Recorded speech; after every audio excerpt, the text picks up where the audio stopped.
In a world and time when so much is changing, there is still so much of our culture that has to be documented and kept alive. Who are the bearers of these precious living cultures? How do they pass on a knowledge transmitted through the ages? What they represent has survived colonization, conflict, marginalization, and yet they persist. Sila ang sisidlan, the living vessels that store Dayaw, our knowledge, our pride.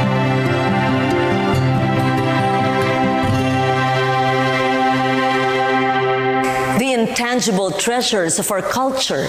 We've seen how people have become vessels that not only contain but nurture and pass on important knowledge and techniques to future generations. While many of our Gamaba culture bearers have passed on, the knowledge and craftsmanship of those who are still living are recorded and documented. Hopefully, a new generation of Filipinos will find a genuine interest in the treasures of the mind and the spirit that they offer. But for others who are only beginning to develop an interest, the museum is the best place to start. Rightly, our museums are also vessels housing the material culture that will spark an interest in the real, intangible treasures.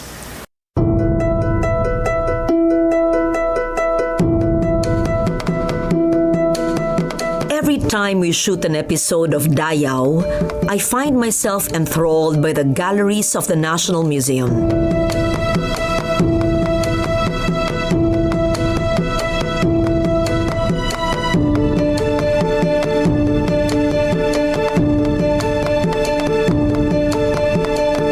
Walking through the galleries, I am constantly discovering objects of beauty, new ideas and facts, fresh insights into our culture.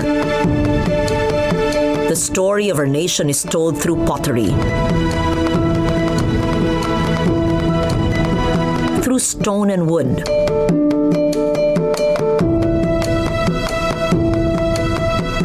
through textiles and metal,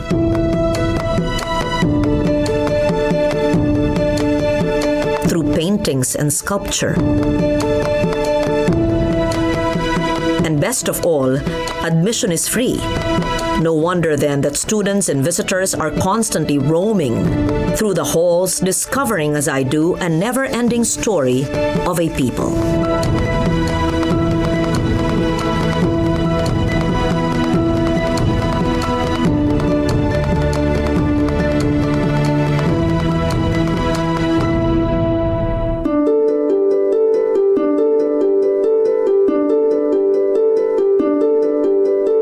No other museum has the history and the ambiance of the San Agustin Museum.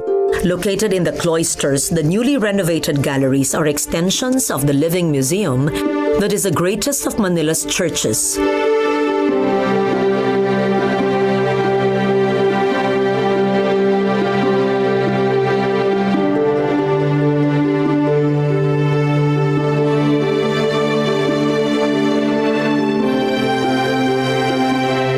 Museum housing the Intramuros administration's collection of ecclesiastical art is set to open soon, just a stone's throw away from the San Agustin.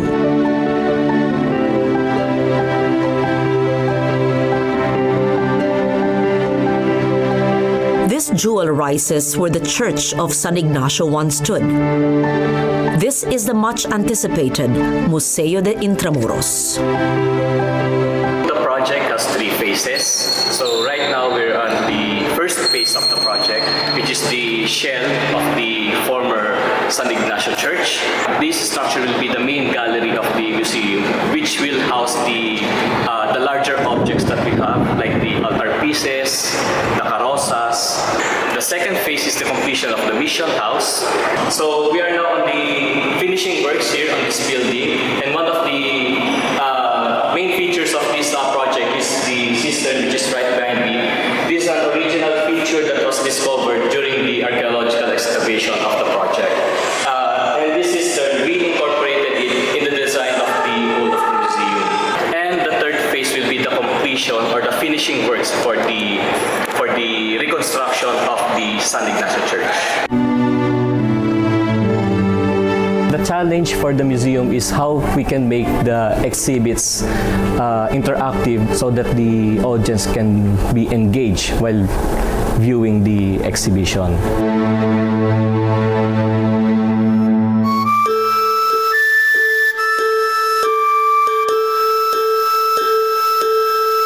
It is heartening to know that many provincial governments have prioritized the building of museums that showcase the wealth of heritage and the pride of place for their own people, as well as for visitors. Some of these museums are located in ancestral homes, others in repurposed buildings.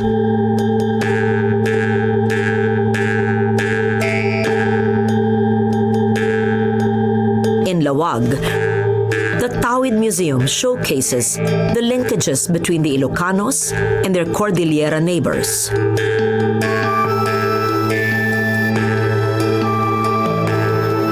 A showcase of the personal collection of Governor Amy Marcos, the Tawid Museum is divided into 7 segments that focus on life in the village, from the homes to the fields and forests, from the ideals of male and female to concepts of wealth, warfare, sorcery and healing, and death and transition.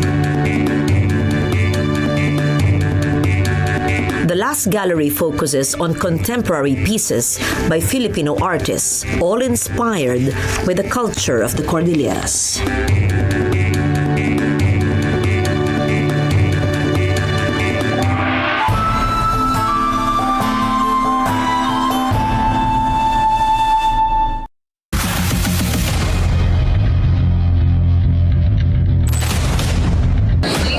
Don't miss out. PTV Sports Network is coming soon.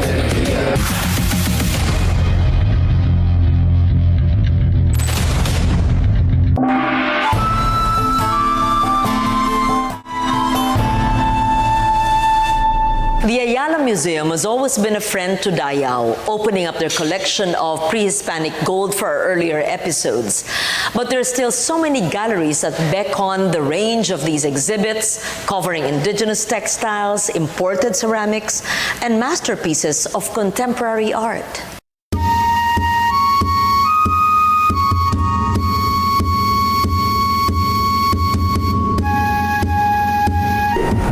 Actually 120 pieces of textiles from the various indigenous cultures of the Philippines. This collection was donated to us by no less than one of our supporters, Miss Mercedes Robel. These were actually from the various cultural groups from up north and down south of the Philippines. And the textiles are old and so important because they talk of how great these subcultures from the Philippines are. There are a lot of old pieces in the collection, like for instance this one in front of us from the Yakans, the seputangan or the head cloth, head wear. Actually, we had a Yakan visitor who's a weaver herself, and she said not even her great-grand Lola can weave this particular piece. Both the warp and the weft are closed, meaning it was really done for this piece. Unlike how they produce textiles right now, you just cut it longitudinal for one piece. But this one really was sealed on both sides, all 4 sides. And they don't even know the technology nowadays because among the Yakans there is this revival of weaving. That's why Ayala Museum would like to feature this so that the people are aware of how textiles were made, and that for these particular groups to have a revival, and then for the general public, especially the museum goers, there will be a realization and appreciation.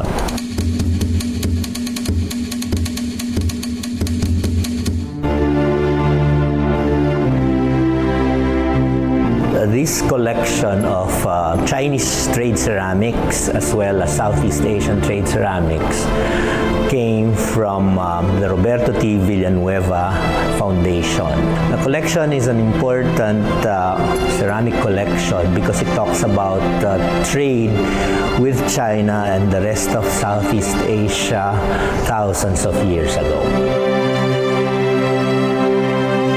What the collection would like to talk about is how rich our ancestors were, that all these things that were brought to the Philippines they simply acquired, or some of them were actually not intended for the local market or Southeast Asian market. However, since they were loaded in ships, the ships met the typhoons in Philippine waters and they eventually sank within our territories, and then they were excavated and here they are on exhibit.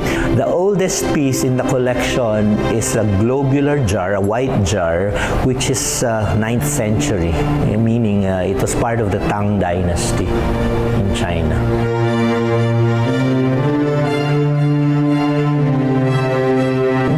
Talk about the Philippines being part of the crossroads because the Philippines is so important that most of these maritime vessels pass through our areas of responsibility, and they were involved in the trade as early as then.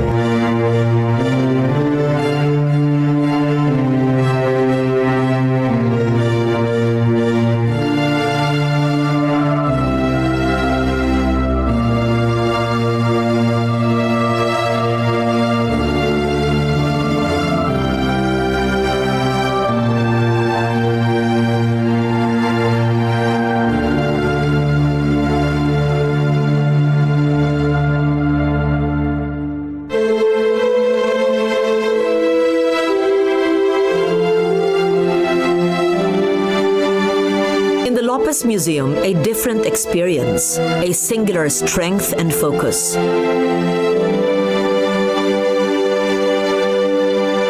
The archives are renowned for their vastness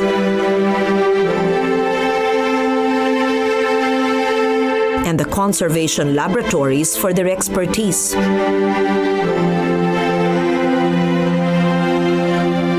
It is no wonder that other museums link with the Lopez for their research and conservation needs.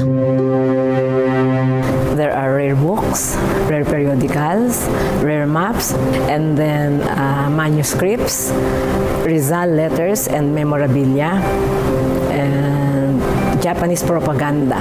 Plus, the manuscripts, the maps, and the rare books are being accessed to the researchers because they are already digitized. We have the kiosk, which can be used by the researchers. Puro digital copies na yung andoon. So yung may mga butas, pinapatch po namin yon using yung leaf casting machine namin. Tinitingnan din namin, naggagawa kami ng sarili naming papel para pang-patch doon. Kumbaga, imamatch namin yung kulay. Hindi naman siya as parehong-pareho. Well, at least medyo nakakahabol dun sa kulay. So kami ang gumagawa ng pang-patch namin. Medyo matagal din ho yung proseso. Kagaya halimbawa ng mga malulutong na. So pag tinest po namin, pwede siyang water soluble. So pati yung mga chemicals na gagamitin namin. So meron kasi sometimes na pag tinest mo, pumuputok yung mga papel. So, kaya doon nagtetest kami ng mga chemicals na gagamitin. Pagka yung mga brittle na, so, grabe na yung acid niya. So, at pwede naman siyang soluble naman siya sa tubig. So, yun the time na nagwawash kami ng mga papel para matanggal yung acid niya para bumalik ng konti dun sa dati niyang condition ng libro. We have to do scientific analysis in order to diagnose the condition of artworks before proceeding to treatment. We deal with a lot of collections, both of the museum and clients who request for our assistance regarding treatment of their collections. We deal with a variety of materials from, as you can see, we have maps, posters, paintings, and then we have watercolors, name it. you're dealing with millions worth of artworks, it's really a must that you must have a conservation lab in order to stabilize those paintings which need immediate attention or at least do first aid in order to preserve them and, if necessary, restore them.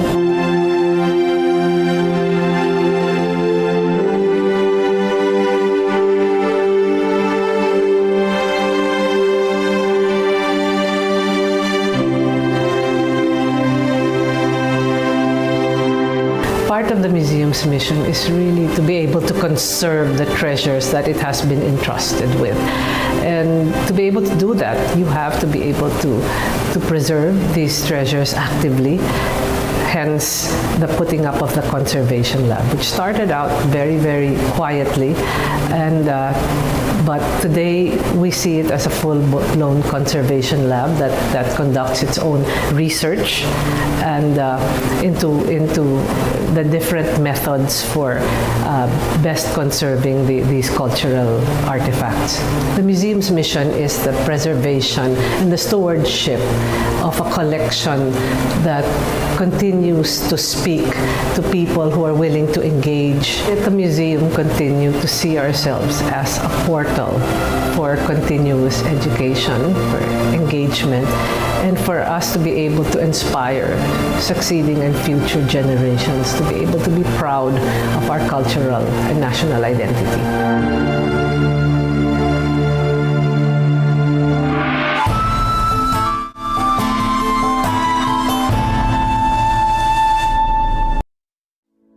Pagkakataon nyo ng maglingkod para sa bayan. Inaanyayahan namin ang lahat ng mga individual na may talento at dedikasyon na mag-apply sa aming mga bukas na posisyon. News Division, Associate Producer, Graphic Artist, Production Coordinator, Writer, PCSO Unit, Cargen Operator, Graphic Artists. Ipadala ang iyong resume sa hireme@ptni.gov.ph.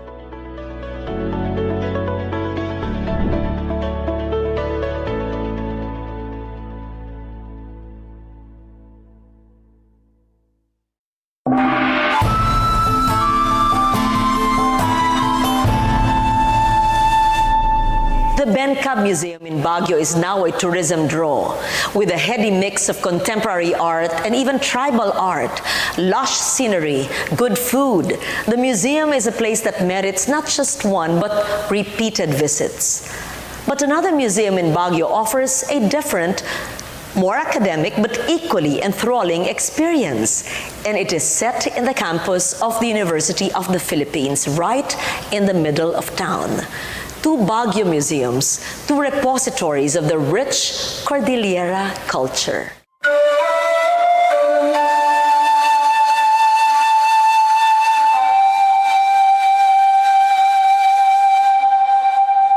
The museum started in 2009, which is now on its 8th year. The whole idea here is to share my collection of antiques, particularly the tribal art, and also my work, of course, and my collection of contemporary art. We have 9 galleries, and we have 2 galleries that is changing, like Indigo Gallery changes exhibition out every 2 months, and then we have the print gallery. Aside from that, the rest are really permanent collection.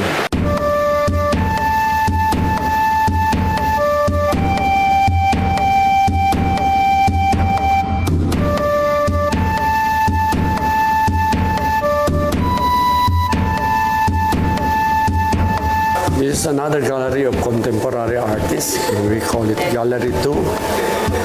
And mostly established painters. Next to it is the Maestro Gallery. It's a small collection of paintings by the masters like Edades, Sanso. I have a little Sobel there, Legazpi, Arturo Luz. ang Kyoko.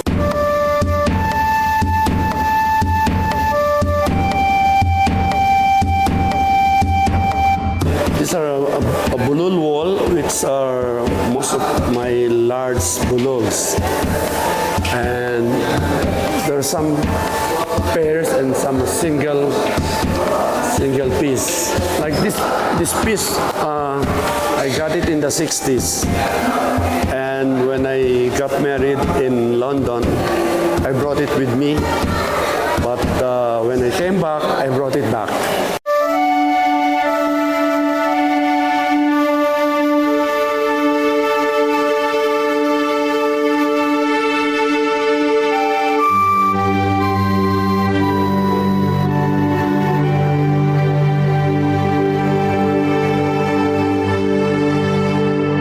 Idea na eco trail came about when I said, since we have the forest, it will be nice for our guests to be able to come and have a nice trip down the forest, inside the forest, and to appreciate the trees that we have.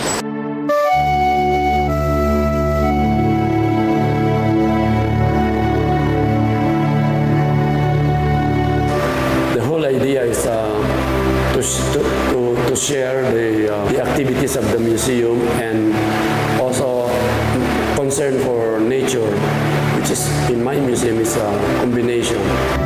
The BenCab Museum bears the unique stamp of the national artist's personality and collecting interests. It also affords visitors a lifestyle experience. Gusto ko kasing maging legacy ko ito. And again, even if I'm gone, it can still be appreciated. What I like is a lot of people are coming here, and more and more Filipinos are visiting museums, and it's a good sign. So I feel good when I see them happy and very appreciative of what I put up.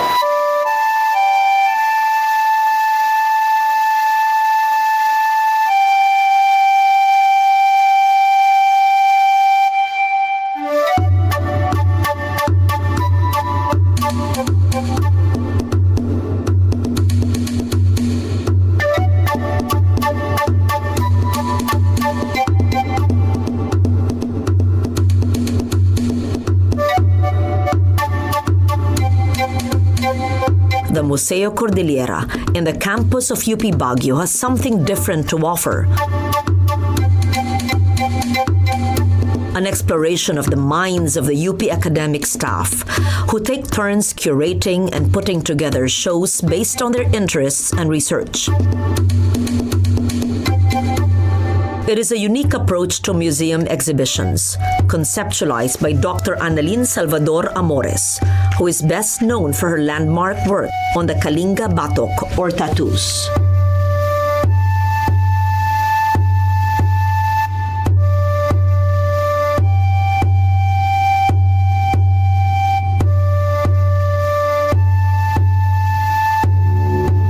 The Museo Kordilyera will have 3 exhibitions. First is on the traditional tattooing in the Cordillera region. We have representative groups which we feature their tattoo practices inside the museum. So we have the Kalinga, Ibaloy, Ifugao, and Bontoc region. In the museum, we also feature the different tattoo instruments used in traditional tapping of ink on the skin, as well as the material culture where we can see evidence of tattoo designs on their pottery and bamboo instruments.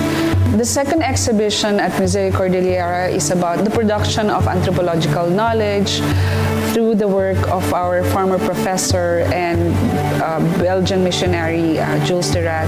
So in this exhibition, we feature artifacts that are used for acquiring anthropological archaeological knowledge during his fieldwork in Kalinga. So we have photographs, old tape recorders, camera, even maps and kinship charts that were used by Jules Darat during his fieldwork in Kalinga. The visible storage of the Museo Kordilyera is the inside and outside of the museum. Here we have a dense display of more than 1,000 objects, and we showcase how the museums are actually working, from studying the collections, curating the collections before they go out for exhibition inside at the museum. So we have about more than 1,000 objects inside the visible storage, and this is actually accessible to scholars who wanted to study the collection. And it is also a meeting place for our descendants from Northern Luzon who come and see the collections of their ancestors. We hope that Museo Kordilyera will accentuate its niche in Cordillera studies. It will continue to be a platform for dialogues about issues of indigenous peoples. We also want to hold discussion and access about Cordillera research, and it goes beyond Northern Luzon. So hopefully we can also encourage other local communities to set up their own museum in their communities and to have Museo Kordilyera as an inspiration for this endeavor in preserving the cultures in Northern Luzon.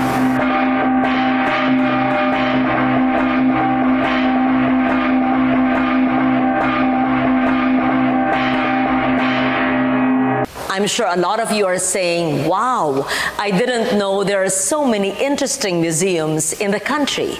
Well, the museums we've covered only represent a fraction of the repositories in Luzon. There are more museums waiting to be discovered in every province.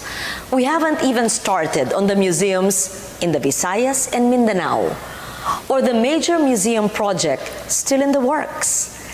So the effort to preserve, educate, and engage is there. No doubt about it. But will you make the effort to discover and to visit all these? Think of how enriching that would be for you, your children, for a generation of young Filipinos just waiting to explore all these. And what does it take? Just an effort, one that you will never regret. And I assure you, with each visit, with each museum, more engrossing encounters with Dayaw, our knowledge, our pride.